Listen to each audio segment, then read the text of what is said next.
Sometimes there's no mystery to solve.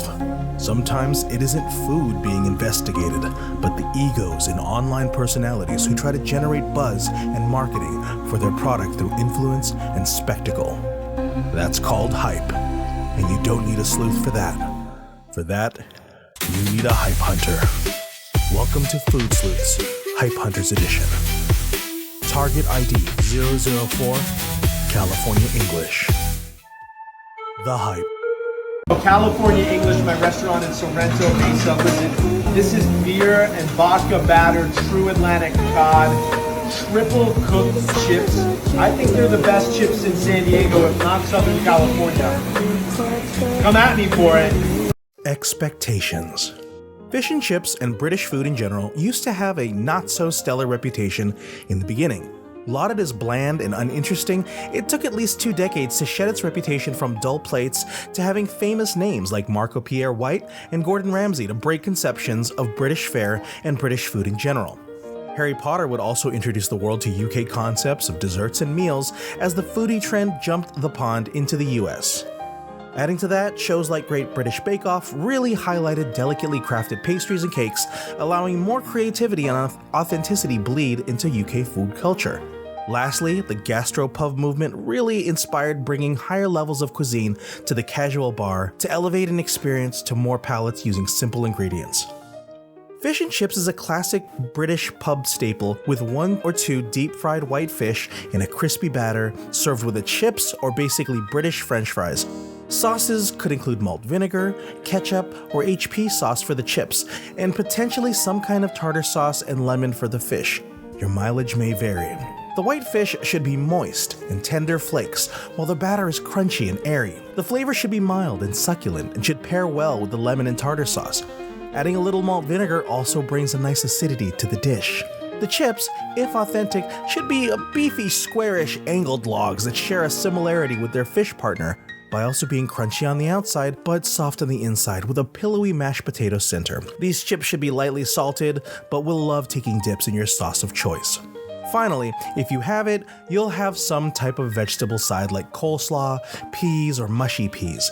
If you do get mushy peas, they should have a fresh, almost sweet flavor, a mashed potato consistency with little bits of unmushed peas, and a flavor that can be accentuated with malt vinegar. The last expectation is that this is a working class to-go plate and should be priced as such.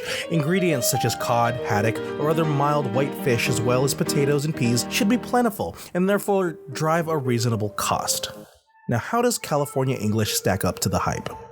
It's a fancy place to eat, make no mistake. The decor is modern, minimalist, luxury tucked on the bottom floor of a corporate building. The waitstaff is quick, very knowledgeable, and bring a higher class experience to the meal. When we went in, it had exposed walls and windows, really blurring the sensation of indoor and outdoor because that breeze was chilly that night. Our waiter was friendly, made confident recommendations, brought food out quickly, and checked up on us frequently. There were no service slouches here in California English. Food, however, was a different story. For an eye-watering $34, God damn! We were treated to 1 piece of beer and vodka battered codfish, what he called smashed peas, and a little more brown than gold cup of chips. Visually, it wasn't bad, along with a decent selection of sauces which ranged from curry ketchup, avocado tartar sauce, and malt vinegar. This was a promising looking meal. Now, how was it? The fish was decently prepared. It satisfied that requirement for a crispy light batter with a moist but delicate white fish.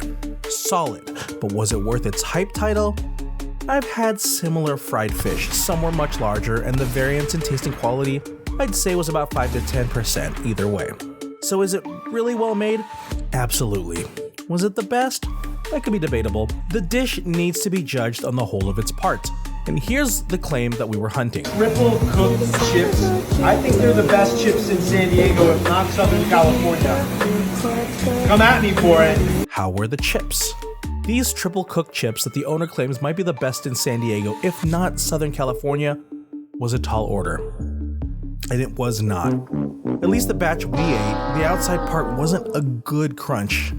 It was at best a light crunch, at worst a little stale in the bite, I've seen videos on how to make triple fried chips, and it looks like the trick is to really take advantage of that Maillard reaction to bring out flavors and textures on that triple fry. This one just tasted like a stale, chewy crunch, and not a crispy, snappy crunch. The insides, however, were fluffy, but there was a severe lack of seasoning, which really dulled the flavor. Lastly, the smashed peas were pretty disappointing. Maybe they were trying to distance themselves from mushy peas, but the smashed peas had an odd texture that was like finely chopped pea, and not really mashed. More unsettling was the flavor. There was something unenjoyable about what we learned later was the flavor of tarragon. Did you know that tarragon has the flavor and aroma of black licorice? That's nasty. Once again, maybe I have a bad palate, but in my experience with peas, and mushy peas in specific, tarragon was never present in its presence. In this dish, was a detractor. Overall, the California English fish and chip plate had the strength in its former portion of its namesake, the fish, but lacked in the latter part, the chip. The death knell for me, however, was the brain-splitting price tag of $34, $5 more than the lunch plate without any noticeable difference in what you get, and seemingly much smaller than how the fish looked on the social media post.